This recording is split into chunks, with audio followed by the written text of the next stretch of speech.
आणि आता बातमी आहे महाविकास आघाडीच्या गोटातून।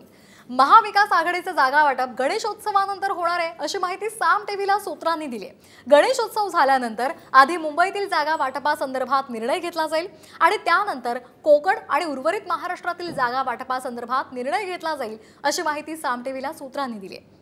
महाविकास आघाडीच्या संयुक्त बैठका जरी गणेशोत्सवानंतर होणार असल्या तरी पक्षांच्या अंतर्गत बैठका या दरम्यान होत राहणार आहेत। कोणत्या विधानसभा मतदारसंघांमध्ये आपली ताकद आहे, शिवाय कोणते इच्छुक उमेदवार आहेत याबाबत पक्षांतर्गत चर्चा केली जाणार आहे।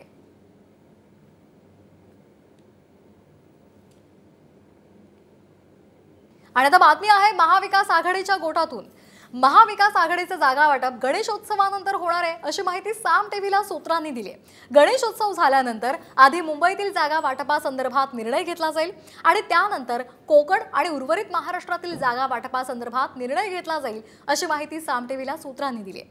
महाविकास आघाडीच्या संयुक्त बैठका जरी गणेशोत्सवानंतर होणार असल्या तरी पक्षांच्या अंतर्गत बैठका या दरम्यान होत राहणार आहेत। कोणत्या विधानसभा मतदारसंघांमध्ये आपली ताकद आहे, शिवाय कोणते इच्छुक उमेदवार आहेत याबाबत पक्षांतर्गत चर्चा केली जाणार आहे।